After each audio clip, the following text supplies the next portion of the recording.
Bienvenue dans le 32e jour de notre carême.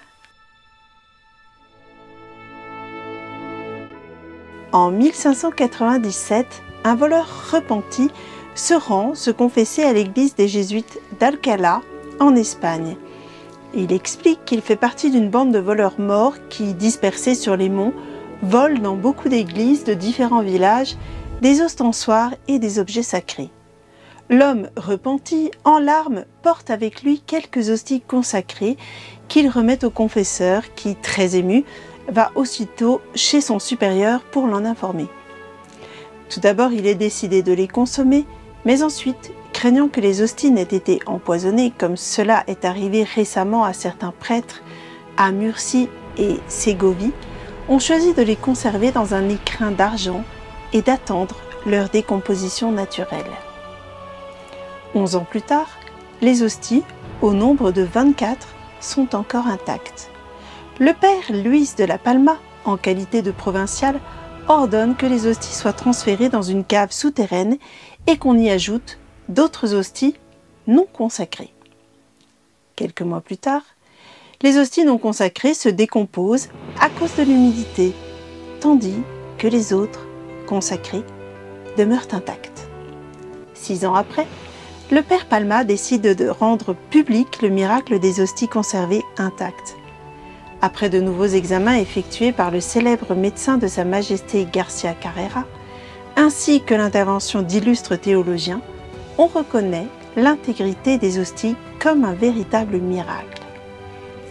En 1619, les autorités ecclésiastiques autorisent officiellement le culte du miracle. Les saintes hosties sont adorées également par le roi Philippe III qui préside une procession solennelle à laquelle prend part toute la famille royale. Quand Carlo III expulse les jésuites d'Espagne, les saintes hosties sont transférées dans l'église principale.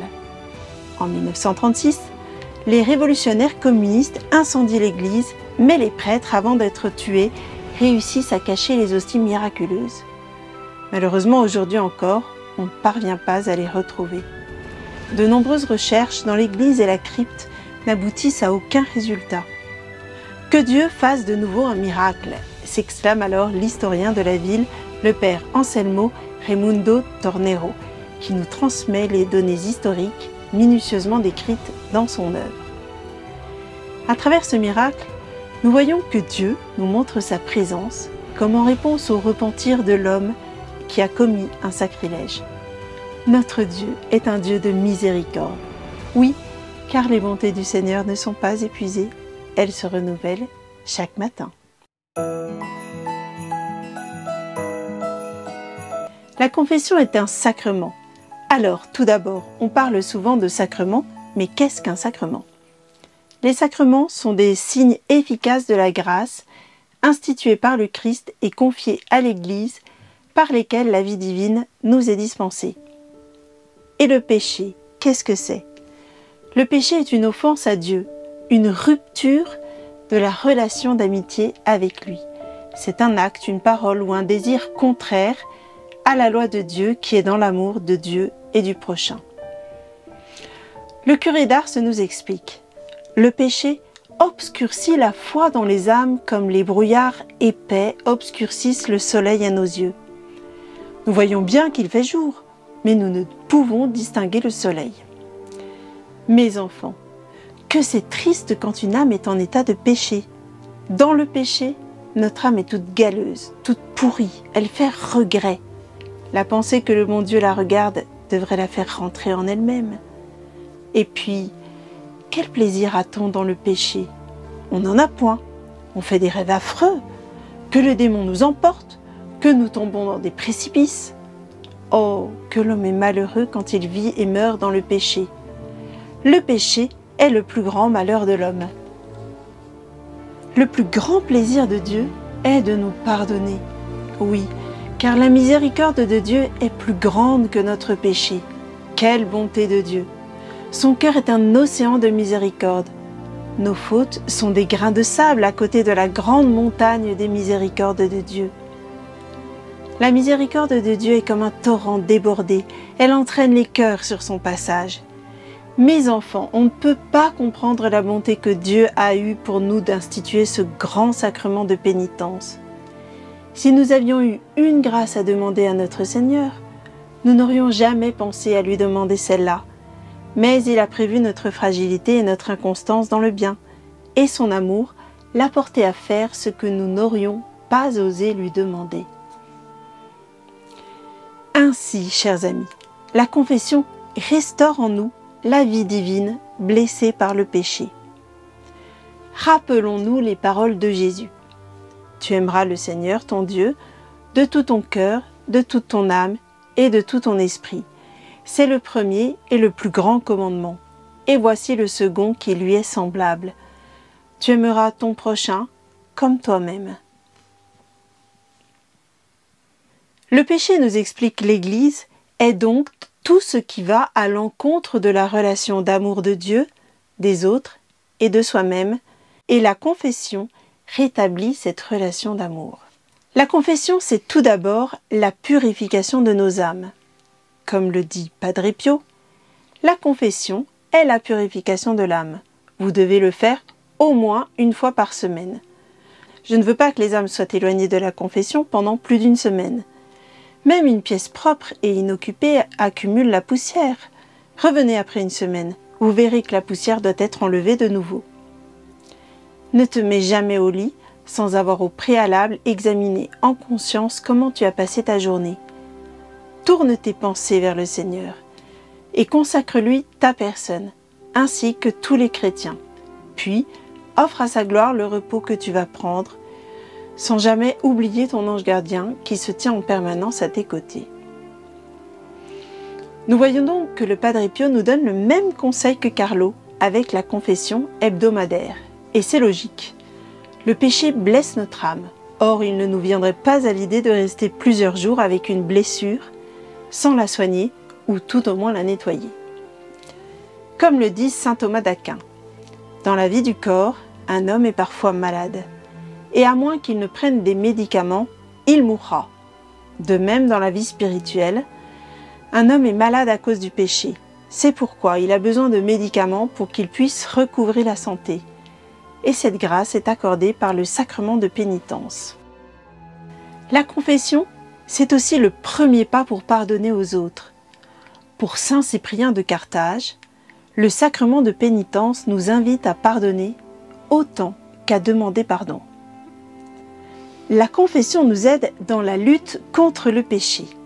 La confession est comme une bride qui empêche l'âme qui y réfléchit de commettre le péché, nous dit saint Jean Climac. Mais la confession est difficile et nous devons la vivre avec les yeux de la foi et croire que ce que nous allons vivre à travers la confession n'est pas avant tout un mauvais quart d'heure à passer, mais un moment de tendresse intense, de relèvement, de joie. Ah, si nous pouvions entendre la joie qui éclate au ciel à la fin de chacune de nos confessions.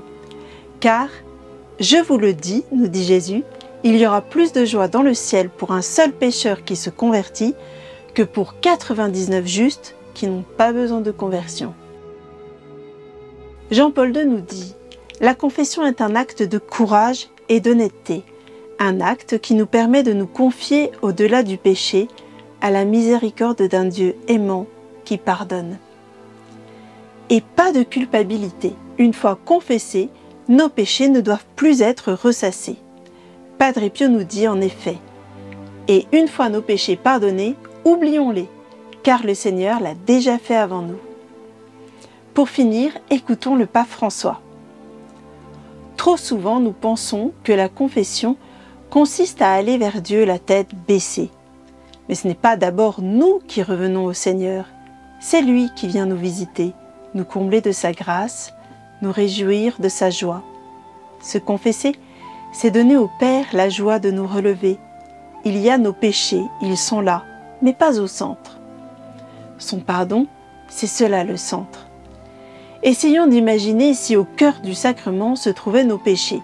Presque tout dépendrait de nous, de notre repentir, de nos efforts, de notre engagement. Mais non, au centre, il y a lui, qui nous libère et nous remet debout. Mettons la perspective de Dieu au premier plan. nous retrouverons l'amour de la confession. Elle est le sacrement de la joie. Là où le mal qui nous fait honte, la confession devient l'occasion de faire l'expérience de la chaleureuse étreinte du Père, la douce force de Jésus qui nous guérit, la tendresse maternelle de l'Esprit Saint. Voilà le cœur de la confession. Aujourd'hui, nous vous invitons à aller vous confesser.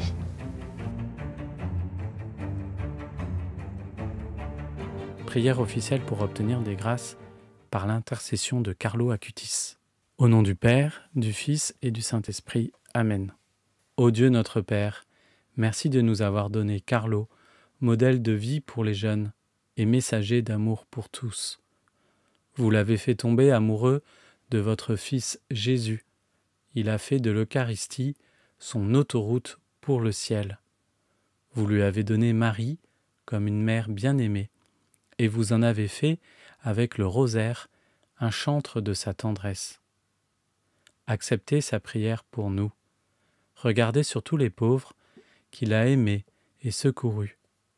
Moi aussi, par son intercession, je vous demande la grâce de la sainteté, et je vous confie aussi la sainteté du prêtre qui m'est confié. Faites en sorte que notre joie soit complète, en plaçant le bienheureux Carlo parmi les saints de votre sainte Église universelle, pour que son sourire brille à nouveau pour nous, à la gloire de votre nom. Amen. Au nom du Père, du Fils et du Saint-Esprit. Amen.